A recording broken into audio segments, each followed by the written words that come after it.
Hello friends, आप सभी का एसडी क्लासेस में स्वागत है। जैसा कि आप देख रहे हैं, हम लोग पढ़ रहे हैं बिहार करेंट अफेयर्स, जो दृष्टि प्रकाशन के पुस्तक बीपीएससी 2021 से का वार्षिक संकलन से लिया गया है। तो आइए स्टार्ट करते हैं। बिहार देश का पहला राज्य जहां सभी घरों में लगेंगे स्मार्ट प्रीपेड मीटर। 11 अक्टूबर 2021 को बिहार कैबिनेट की बैठक में राज्य के सभी घरों में स्मार्ट प्रीपेड मीटर लगाने संबंधी ऊर्जा विभाग के प्रस्ताव को स्वीकृति प्रदान की गई। प्रमुख बिंदु 11,100 करोड़ रुपए की लागत की इस परियोजना को अगले 42 महीनों में पूरा करने का लक्ष्य रखा गया है। परियोजना के पूरा होते ही बिहार देश का पहला राज्य बन जाएगा जहां सभी घरों में प्रीपेड मीटर लगे होंगे। प्रीपेड मीटर लगाने का कार्य साउथ बिहार और north Bihar power distribution company के साथ पावर फाइनेंस कॉरपोरेशन लिमिटेड एवं रूरल इलेक्ट्रिफिकेशन कॉरपोरेशन और energy efficiency services limited ESL के द्वारा किया जाएगा। स्मार्ट प्रीपेड मीटर लगाने के लिए किसी भी उपभोक्ता से अतिरिक्त राशि नहीं ली जाएगी। खर्च का वहन बिजली कंपनियां करेंगी। स्मार्ट प्रीपेड मीटर लगाने पर उपभोक्ता को उनके मासिक बिजली बिल पर 3% की छूट भी दी जाएगी। चलिए अब आगे बढ़ते हैं और अगले सवाल पे चलते हैं। बिहार के सभी जिलों में खुलेंगे पिछड़ा वर्ग कन्या आवासीय विद्यालय। 10 अक्टूबर 2021 को मुख्यमंत्री नीतीश कुमार ने अधिकारियों को निर्देश दिया कि बिहार के सभी जिलों में अन्य पिछड़ा वर्ग कन्या 10+2 आवासीय विद्यालयों का निर्माण कराया जाए। आइए इसके प्रमुख बिंदुओं को पढ़ते हैं। बिहार में पिछड़े वर्ग की कन्याओं की शिक्षा में भागीदारी बढ़ाने के लिए बिहार सरकार कन्या आवासीय विद्यालयों की स्थापना कर रही है। इनमें पिछड़ा एवं अन्य पिछड़ा वर्ग की छात्राओं को निःशुल्क आवासीय एवं भोजन संबंधी सुविधाएं दी जाएंगी। और तो और 10+2 स्तर के ऐसे विद्यालय बिहार के प्रत्येक जिले में खोले जाएंगे ताकि इन वर्गों की छात्राओं में सकल पंजीकरण अनुपात में वृद्धि की जा सके। चलिए अब चलते हैं अगले सवाल पे। Price monitoring and resource unit. हाल ही में राज्य स्वास्थ्य विभाग ने बताया कि राष्ट्रीय औषधि मूल्य निर्धारण प्राधिकरण की तर्ज पर बिहार में भी price monitoring and resource unit की गठन को राज्य कैबिनेट द्वारा मंजूरी मिल गई है। आइए इसकी प्रमुख बिंदुओं को पढ़ते हैं। राज्य में दवाओं की कालाबाजारी एवं मनमानी कीमत वसूली पर नियंत्रण के लिए औषधि नियंत्रण निदेशालय के अधीन इस यूनिट का गठन किया जाएगा। राज्य स्तर पर बनने वाली यह राष्ट्रीय इकाई राष्ट्रीय औषधि मूल्य निर्धारण प्राधिकरण एनपीपीए की तर्ज पर स्वास्थ्य विभाग ने अधीन कार्य करेगी। कैंसर, शुगर, ब्लड प्रेशर, हृदय रोग, किडनी से जुड़े बीमारियों की दवाओं को मूल्य नियंत्रण इस यूनिट की प्रमुख जिम्मेदारी होगी। दवाओं की गुणवत्ता एवं सहज उपलब्धता सुनिश्चित करने के साथ साथ उपभोक्ताओं को जागरूक करना भी इसका कर्तव्य होगा। इस तरह की यूनिट निर्माण करने वाला बिहार देश का 16वां राज्य होगा। इससे पूर्व उत्तर प्रदेश, केरला, उड़ीसा, गुजरात, राजस्थान जैसे राज्यों ने इस तरह की यूनिट का गठन किया था। चलिए अब चलते हैं अगले सवाल पे। गंगा जल उद्योग योजना। 6 अक्टूबर 2021 को मुख्यमंत्री द्वारा गंगा जल उद्योग योजना के कार्यों की समीक्षा की गई। आइए इसके प्रमुख बिंदुओं को पढ़ते हैं। गंगा जल उद्योग योजना गंगा वाटर लिफ्ट प्रोजेक्ट जो बिहार सरकार द्वारा राजगीर, गया, बोध गया एवं नवादा जिलों में शुद्ध पेयजल उपलब्ध कराने के लिए वर्ष 2019 में प्रारंभ की गई थी। इस योजना का लक्ष्य वर्ष 2022 तक इन स्थानों पर सतत जलापूर्ति करना है। यह योजना बिहार सरकार की अति महत्वपूर्ण योजना है, जिसमें पाइपलाइन के माध्यम से गंगा जल को लिफ्ट करके जल आपूर्ति सुनिश्चित की जाएगी। चलिए चलते हैं अगले सवाल पे। बिहार में गंगा डॉल्फिन की गणना। 5 अक्टूबर 2021 को गंगा डॉल्फिन दिवस के अवसर पर भागलपुर वन विभाग द्वारा आयोजित कार्यक्रम को संबोधित करते हुए केंद्रीय राज्य मंत्री अश्विनी कुमार चौबे ने गंगा डॉल्फिन की गणना किए जाने की घोषणा की। इसकी कुछ प्रमुख बिंदुएं हैं, आइए उसको पढ़ते हैं। विक्रमशिला गंगा डॉल्फिन अभ्यारण्य में डॉल्फिन के संरक्षण और संवर्धन को बढ़ावा देने के लिए एक डॉल्फिन संरक्षण बल का गठन किया जाएगा। विक्रमशिला अभ्यारण्य को विश्व स्तरीय पर्यटन स्थल के रूप में भी विकसित किए जाने की योजना बिहार सरकार बना रही है। चलिए अब चलते हैं आगे के। बिहार में सुल्तानगंज से लेकर कहलगांव तक 60 किलोमीटर तक गंगा डॉल्फिन संरक्षित क्षेत्र घोषित किया गया था। चलिए अब आते हैं अगले सवाल पे। पूर्णिया बना सभी पंचायतों में पुस्तकालय वाला देश का पहला जिला। 4 अक्टूबर 2021 को पूर्णिया देश का ऐसा प्रथम जिला बन गया जहां सभी 230 पंचायतों में शिक्षा विभाग की सहायता से दान में प्राप्त किताबों से पुस्तकालय खोले गए। इसकी प्रमुख बिंदुओं को पढ़ते हैं। पूर्णिया जिले में 25 जनवरी 2020 से जिलाधिकारी राहुल कुमार द्वारा किताब दान अभियान चलाया जा रहा था, जिसका लक्ष्य जिले की प्रत्येक पंचायत में एक पुस्तकालय खोलना था। इसमें से कुछ पुस्तकालयों का निरीक्षण नीति आयोग द्वारा गठित एक टीम के माध्यम से किया गया। इस अभियान से शिक्षा के मामले में पिछड़े क्षेत्रों में साक्षरता अनुपात सुधारने में सहायता होगी। आते हैं अगले सवाल पे। बिहार में बेरोजगारी की स्थिति। 1 अक्टूबर 2021 को centre for monitoring of India economic के द्वारा जारी किए गए आंकड़े में यह खुलासा हुआ कि बिहार में अगस्त के मुकाबले सितंबर में बेरोजगारी में 3.6% की कमी आई है। आइए इसकी प्रमुख बिंदुओं को पढ़ते हैं। आंकड़ों से स्पष्ट है कि जहां अगस्त माह में बेरोजगारी 13.6% थी, वहीं सितंबर माह के अंत तक घटकर यह 10% हो गई। यद्यपि बिहार में बेरोजगारी अब भी राष्ट्रीय औसत 6.9% से ज़्यादा है, जो एक बड़ी चिंता का कारण बना हुआ है। आंकड़ों से यह स्पष्ट है कि बिहार में गांवों की तुलना शहरों में बेरोजगारी अधिक है। ग्रामीण बेरोजगारी घटकर जहां 9% के स्तर पर आ गई, वहीं शहरी बेरोजगारी अभी भी 16.9% पर है। बिहार में पिछले 3 माह की बेरोजगारी संबंधित आंकड़े आइए नीचे चार्ट में दिए गए हैं, उसको पढ़ते हैं। तो कुल बेरोजगारी जो जुलाई में थी वो 13% थी, अगस्त में 13.6 और सितंबर में ये फिर हो गई 10। अब और शहरी बेरोजगारी जो जुलाई में थी 17.5, ये अगस्त में हो गई 19.5 और ये सितंबर में घटकर हो गई 16.9। ग्रामीण बेरोजगारी जो जुलाई में 12.4 थी, वो अगस्त में 12.8 हो गई और सितंबर में यह घटकर 9% हो गई है। चलिए अब आगे बढ़ते हैं और अगले सवाल की ओर चलते हैं। नीति आयोग की रैंकिंग में शेखपुरा के स्वास्थ्य विभाग को देश में 7वां स्थान प्राप्त हुआ। हाल ही में नीति आयोग द्वारा मार्च से जून तक जारी रैंकिंग में बिहार के शेखपुरा जिले को गुड रैंकिंग के साथ पूरे देश में 7वां स्थान दिया गया है। कोविड के कारण उत्पन्न परिस्थितियों को ध्यान में रखते हुए नीति आयोग द्वारा जिलेवार रैंकिंग जारी की गई। शेखपुरा के स्वास्थ्य विभाग को यह उपलब्धि मात्र स्वास्थ्य, संस्थागत प्रसव सहित स्वास्थ्य सेवा में बेहतरी के लिए दी गई है। नीति आयोग द्वारा जारी जिलों की रैंकिंग में पहले स्थान पर मणिपुर का चांडेल, दूसरे स्थान पर झारखंड का साहेबगंज और तीसरे स्थान पर पंजाब का फिरोजपुर है। रैंकिंग में 7वें स्थान मिलने पर केंद्र सरकार की ओर से जिले के स्वास्थ्य विभाग को 3 करोड़ का अतिरिक्त आवंटन किया जाएगा। आइए अब चलते हैं अगले सवाल पे। सुपर 30 के संस्थापक आनंद कुमार को मिला साराभाई मानद पुरस्कार 2021। हाल ही में शिक्षक दिवस के अवसर पर सुपर 30 के संस्थापक और गणितज्ञ आनंद कुमार को गणित सिखाना आसान बनाने एवं गरीबों बच्चों को IIT की प्रवेश परीक्षाओं में सफल बनाने के लिए राष्ट्रीय अध्यापक वैज्ञानिक परिषद NCTC-TS ने साराभाई अध्यापक वैज्ञानिक राष्ट्रीय मानद पुरस्कार 2021 प्रदान किया। उल्लेखनीय है कि गुजरात के रमन विज्ञान एवं प्रौद्योगिकी फाउंडेशन ने अध्यापकों के बीच वैज्ञानिक सोच विकसित करने के लिए NCTS की स्थापना की, जिसका मुख्यालय कहाँ है? दिल्ली में है। चलिए अब चलते हैं अगले सवाल पे। बिहार में पोटास एवं क्रोमियम निकल के खनन को मंजूरी मिली। हाल ही में बिहार के औरंगाबाद और गया जिले में पोटास तथा रोहतास जिले में क्रोमियम एवं निकल के खनन के लिए भारत सरकार ने बिहार सरकार को मंजूरी दे दी है। इन 4 ब्लॉक में से औरंगाबाद एवं गया जिले के लिए पोटास के 1-1 ब्लॉक तथा रोहतास जिले के लिए क्रोमियम एवं निकल के 1-1 माइनिंग ब्लॉक आवंटित किए गए। इन 3 खनिजों के 4 ब्लॉकों की नीलामी की जाएगी। इसमें बिहार में रोजगार सृजन के साथ अर्थव्यवस्था भी मजबूत होगी और बिहार खनिज भंडार वाले राज्यों की श्रेणी में भी आ जाएगा।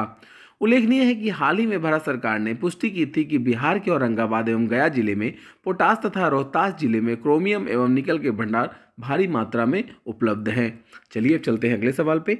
राष्ट्रीय सेवा योजना पुरस्कार के लिए बिहार के 2 कैडेट जो हैं वो क्या हुए हैं? चयनित हुए हैं। हाल ही में वर्ष 2019 के राष्ट्रीय सेवा योजना पुरस्कार के लिए पूरे देश से चयनित 30 NSS स्वयंसेवकों में 2 बिहार के कैडेट भी शामिल हैं।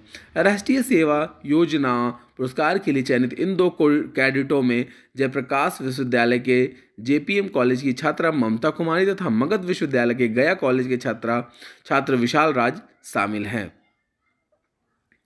चलिए अब चलते हैं अगले सवाल पे। उल्लेखनीय है कि युवा मामले एवं खेल मंत्रालय की इकाई राष्ट्रीय सेवा योजनाओं द्वारा प्रत्येक वर्ष एनएसएस के अति सक्रिय स्वयंसेवक एवं स्वयंसेविकाओं, कार्यक्रम पदाधिकारियों एवं विश्वविद्यालय कार्यक्रम समन्वयकों को राष्ट्रीय एनएसएस अवार्ड से पुरस्कृत किया जाता है। आइए चलते हैं अगले सवाल पे। देश के पहले ट्रांसमैन सिपाही बने बिहार के रचित राज। हाल ही में बिहार के रचित राज, जिनकी नियुक्ति कैमूर एसपी की गोपनीय शाखा में की गई है, देश के पहले ट्रांसमैन सिपाही बने हैं। रचना से रचित बने रचित राज बिहार पुलिस के 218 बैच के सिपाही हैं। उल्लेखनीय है कि वर्ष 2014 में राष्ट्रीय विधिक सेवा प्राधिकरण बनाम भारत संघ मामले में सर्वोच्च न्यायालय ने ट्रांसजेंडर लोगों को तीसरे लिंग के रूप में मान्यता प्रदान की थी। गौरतलब है कि ट्रांसजेंडर व्यक्तियों अधिकारों का संरक्षण का अधिनियम 2019 ट्रांसजेंडर व्यक्तियों के खिलाफ भेदभाव को प्रतिबंधित करता है, जिससे सेवा से इनकार करना या शिक्षा, रोजगार, स्वास्थ्य सेवा के संबंध में अनुचित व्यवहार शामिल है। ऐसे में रचित राज की नियुक्ति ट्रांसजेंडर व्यक्तियों के सशक्तिकरण की दिशा में उठाया गया एक महत्वपूर्ण कदम है। आइए चलते हैं अगले सवाल पे। पराली प्रबंधन का रोहतास मॉडल। हाल ही में बिहार कृषि विश्वविद्यालय द्वारा पराली प्रबंधन के रोहतास मॉडल के पूरे राज्य में लागू करने का निर्णय लिया गया है। रोहतास मॉडल के तहत स्ट्रॉ बेलर नामक मशीन की सहायता से उच्च दबाव पर पराली का कंप्रेस्ड बंडल बनाया जाता है और इस बंडल को डेयरी समितियों को बेचा जाता है, जहां इसका प्रयोग चारे के रूप में किया जाता है और इससे न केवल कृषकों को अतिरिक्त आय की प्राप्ति होती है, बल्कि पशुपालक की चारे संबंधी समस्याएं का समाधान होने से पशुपालन एवं दुग्ध उत्पादन को बढ़ावा मिलता है। उल्लेखनीय है कि कृषि विज्ञान केंद्र रोहतास के इस पराली प्रबंधन मॉडल को मई 2021 में इक्को एग्रीकल्चर अवार्ड 2021 से सम्मानित किया गया है। चलिए अब चलते हैं अगले सवाल पे। मोकामा पटना से में स्थापित होगा रोड रिसर्च इंस्टीट्यूट। हाल ही में बिहार सरकार ने बिहार के पटना जिले के Mokama Bihar road research institute स्थापित करने का निर्णय लिया है। इससे सड़कों को बेहतर रखरखाव, सड़क निर्माण से जुड़े नवीन प्रौद्योगिकी पर अनुसंधान के साथ साथ सड़क निर्माण से संबंधित अभियंताओं के उचित प्रशिक्षण का भी सुविधा प्राप्त होती है। उल्लेखनीय है कि रोड रिसर्च इंस्टीट्यूट का निर्माण एशियन डेवलपमेंट बैंक के वित्तीय सहयोग के माध्यम से किया जा रहा है। अगर आपने अभी तक मेरा चैनल सब्सक्राइब नहीं किया है तो सब्सक्राइब जरूर कर दें, क्योंकि ताकि आपके पास हमारे वीडियोस के सारे नोटिफिकेशन पहुंचते रहें। चलिए अब आगे बढ़ते हैं। मधेपुरा की कैप्टन आशुतोष कुमार को मरणोपरांत शौर्य चक्र सम्मान दिया गया। विगत 14 अगस्त 2021 को स्वतंत्रता दिवस के पूर्व संध्या पर घोषित शौर्य पुरस्कारों में बिहार के मधेपुरा जिले से संबंधित कैप्टन आशुतोष कुमार को मरणोपरांत शौर्य चक्र सम्मान देने की घोषणा की गई। सेना की 18वीं मद्रास रेजिमेंट के कैप्टन आशुतोष कुमार को पिछले वर्ष नवंबर 2020 में जम्मू कश्मीर में आतंकवादी विरोधी अभियान में आतंकियों की मौत के घाट उतारने तथा अपने साथी सैनिकों की प्राणों की रक्षा के क्रम में अपना सर्वस्व न्यौछावर कर देने के लिए यह सम्मान दिया गया। आइए अब अगले सवाल पर चलते हैं। बक्सर में कैमूर बनेगा देश में चावल का पहला साइलो गोदाम। हाल ही में केंद्र सरकार द्वारा लिए गए एक निर्णय के अनुसार देश में चावल का पहला साइलो गोदाम बक्सर कैमूर जिलों में बनाया जाएगा। यह गोदाम बक्सर जिले के इटाढ़ी प्रखंड के बैरी तथा कैमूर के मोहनिया प्रखंड में सोंधियारा में स्थापित किया जाएगा। भारतीय खाद्य निगम एफसीआई के द्वारा बिहार सरकार के सहयोग से कुल 33 करोड़ की लागत से 11 एकड़ जमीन का यह गोदाम निर्मित होगा। चलिए अब आगे चलते हैं अगले सवाल की ओर। बिहार के 2 शिक्षक राष्ट्रीय शिक्षक पुरस्कार 2021 के लिए चयनित हुए। हाल ही में केंद्रीय शिक्षा मंत्रालय राष्ट्रीय शिक्षक पुरस्कार 2021 के लिए बिहार के 2 शिक्षकों का चयन किया गया है। उल्लेखनीय है कि इस वर्ष देश के कुल 44 शिक्षकों को यह पुरस्कार दिया जाएगा। बिहार से चयनित ये 2 शिक्षक हैं हरिदास शर्मा राजकीय विद्यालय डरहक रामगढ़ कैमूर तथा चंदना दत्त राजकीय मध्य विद्यालय रांटी मधुबनी। इन चयनित शिक्षकों को आगामी 5 सितंबर 2021 को राजधानी दिल्ली में शिक्षक दिवस के मौके पर राष्ट्रपति रामनाथ कोविंद के द्वारा सम्मानित किया जाएगा। बिहार में पंचायत चुनाव की तिथि हुई घोषित। हाल ही में मुख्यमंत्री नीतीश कुमार की अध्यक्षता में हुई राज्य कैबिनेट की बैठक में यह फैसला लिया गया है कि 24/2021 को अधिसूचना जारी होते ही संबंधित क्षेत्रों में आदर्श आचार संहिता लागू की गई। पंचायत चुनाव के लिए 24 सितंबर 2021 को पहले चरण का और अंतिम चरण का मतदान 12 दिसंबर 2021 को होगा और इस तरह राज्य में करीब 2.5 महीने तक पंचायत चुनाव 11 चरणों की प्रक्रिया चलेगी। गौरतलब है कि 6 पदों के लिए ग्राम पंचायत, ग्राम कचहरी के चुनाव होने हैं। इनमें मुखिया, पंचायत समिति सदस्य, जिला परिषद सदस्य, वार्ड सदस्य, सरपंच और पंच के पद शामिल हैं। पहला चरण 24 सितंबर से होगा, दूसरा 29 सितंबर 2021, तीसरा 8 अक्टूबर, चौथा 20 अक्टूबर, पांचवा 24 अक्टूबर, छठा 3 अक्टूबर नवंबर, सातवां 15 नवंबर, आठवां 24 नवंबर, नौवां 29 नवंबर, 10वां 8 दिसंबर और 11वां चरण 12 दिसंबर से होंगे। अब चलते हैं अगले सवाल की ओर। बिहार में किसानों के लिए एक यूनिक आईडी नंबर बनाने की घोषणा। हाल ही में बीज निगम बिहार सरकार ने बिहार में अब किसान के लिए एक यूनिक आईडी नंबर बनाने की घोषणा की है। इसमें किसानों को समय समय पर बीज उपलब्ध हो सकेगा तथा सरकार के पास भी डाटा मौजूद रहेगा कि किस किसान को कब और कितनी फसलों के लिए बीज उपलब्ध कराया जाए। यूनिक आईडी नंबर के जरिए बीज सब्सिडी का भुगतान किया जाएगा। सुपौल में बताया जाएगा कि बिहार का तीसरा बायोडायवर्सिटी पार्क। बिहार के सुपौल जिले में बायोडायवर्सिटी पार्क बनाने के लिए केंद्रीय पर्यावरण एवं जलवायु परिवर्तन मंत्रालय ने अनुमति दे दी है। ये बायोडायवर्सिटी पार्क सुपौल के त्रिवेणीगंज एवं छतरपुर क्षेत्र में लगभग 25 से 30 एकड़ भूमि पर बनाया जाएगा। यह पार्क नमामि गंगे परियोजना के तहत विकसित किया जाएगा। यह पार्क अररिया एवं गया के पश्चात राज्य का तीसरा बायोडायवर्सिटी पार्क होगा। आइए चलते हैं अगले सवाल पे। ललन सिंह जदयू के नए अध्यक्ष चुने गए। मुंगेर के सांसद राजीव रंजन उर्फ ललन सिंह को जनता दल यूनाइटेड का राष्ट्रीय अध्यक्ष मनोनीत किया गया है। जदयू 1999 में बनी एक राज्य स्तरीय पार्टी है। जदयू के वर्तमान लोकसभा में 16 तथा राज्यसभा में 6 सांसद हैं तथा यह वर्तमान में बिहार की सत्तासीन पार्टी है जिसका चुनाव चिन्ह तीर एरो है। आइए अब चलते हैं अगले सवाल पे। बिहार खेल विश्वविद्यालय विधेयक 2021 विधानसभा से पास। 27 जुलाई 2021 को बिहार विधानसभा ने सर्वसम्मति से बिहार खेल विश्वविद्यालय विधेयक 2021 को पारित कर दिया है। बिहार सरकार के कला संस्कृति खेल एवं युवा मामलाओं के मंत्री डॉक्टर आलोक रंजन झा ने इस विधेयक को विधानसभा में प्रस्तुत किया और इस विधेयक के पास होने के उपरांत बिहार देश का ऐसा छठा राज्य बन गया जहां खेल विश्वविद्यालय स्थापित किया जा रहा है। उल्लेखनीय है कि बिहार से पूर्व गुजरात, पंजाब, असम, तमिलनाडु व राजस्थान में ऐसे खेल विश्वविद्यालय स्थापित हो चुके हैं। इस विधेयक के जरिए बनने वाले खेल विश्वविद्यालय का मुख्यालय राजगीर नालंदा में होगा। इसके अतिरिक्त राजगीर में ही पहले से बन रहे स्पोर्ट्स अकादमी भी इसी विश्वविद्यालय के अंतर्गत आएगी। इस विश्वविद्यालय में बिहार राज्य की महिलाओं के लिए विशेष आरक्षण की भी प्रदान किया जाएगा। चलिए अब चलते हैं अगले सवाल पे। नबीनगर औरंगाबाद स्थित एनटीपीसी की दूसरी इकाई से बिजली का उत्पादन शुरू हो गया है। औरंगाबाद जिले के नबीनगर में स्थित एनटीपीसी की दूसरी इकाई ने 22 जुलाई 2021 को विद्युत उत्पादन शुरू कर दिया है। 660 मेगावाट क्षमता की इस इकाई से बिहार को अब 561 मेगावाट बिजली मिलेगी और शेष बिजली अन्य राज्यों को बेची जाएगी। इस इकाई द्वारा उत्पादन आरंभ होने से बिहार में एनटीपीसी की कुल उत्पादन क्षमता बढ़कर 6660 मेगावाट हो गई है। साथ ही बिहार की केंद्रीय कोटे से आवंटित बिजली की मात्रा भी बढ़कर अब 4844 मेगावाट हो गई है। उल्लेखनीय है कि नवीनगर स्थित एनटीपीसी की पहली इकाई से सितंबर 2019 में ही 660 मेगावाट बिजली का उत्पादन हो रहा है। खान एवं भूतत्व विभाग बिहार सरकार ने तय की राज्यों में बालू की दरें। बिहार सरकार ने खान एवं भूतत्व विभाग ने राज्य में बालू के अवैध खनन व कीमतों में मनमानी को नियंत्रण करने हेतु बालू उत्पादन के 4 प्रमुख जिलों के लिए बालू की नई दरें निर्धारित की हैं। ये जिले पटना, भोजपुर, औरंगाबाद तथा रोहतास। जिलावार ये दरें निम्नलिखित हैं।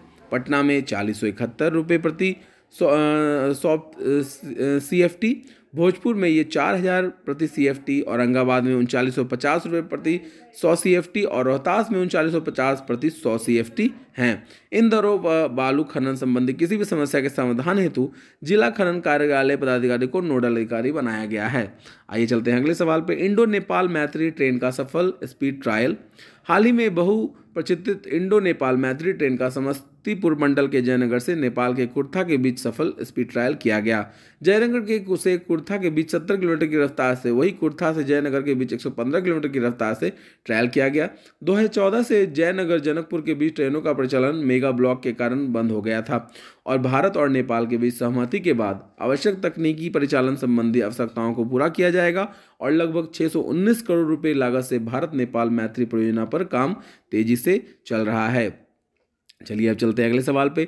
दीनदयाल अंत्योदय कृषि पुरस्कार 2020 हाल ही में पानी की संरक्षित कर सब्जी और पशुओं के लिए हरे चारे का उत्पादन करने हेतु बांका जिला की वंदना कुमारी को सम्मानित किया गया है। भारतीय कृषि अनुसंधान परिषद द्वारा 16 जुलाई 2021 को 93वां स्थापना दिवस मनाया गया था। स्थापना दिवस के अवसर पर कृषि मंत्री नरेंद्र सिंह तोमर द्वारा पंडित दीनदयाल उपाध्याय अंत्योदय कृषि पुरस्कार 2020 का वितरण किया गया।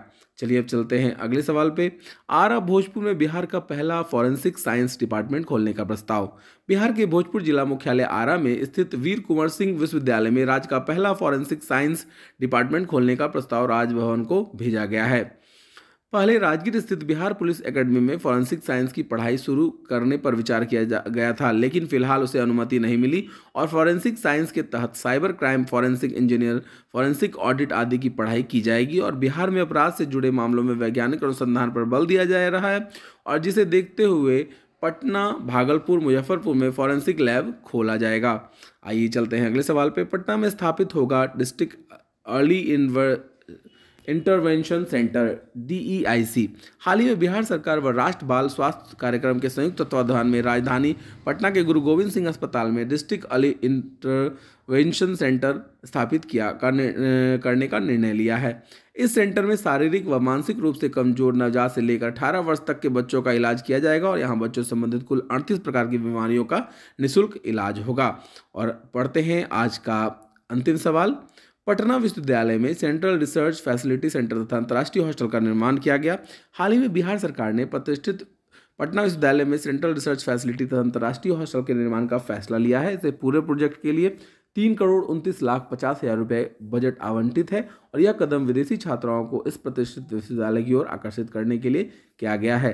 अगर ये वीडियो आपको पसंद आया हो तो लाइक ज़रूर करें, सब्सक्राइब करें और ज़्यादा से ज़्यादा शेयर करें। धन्यवाद।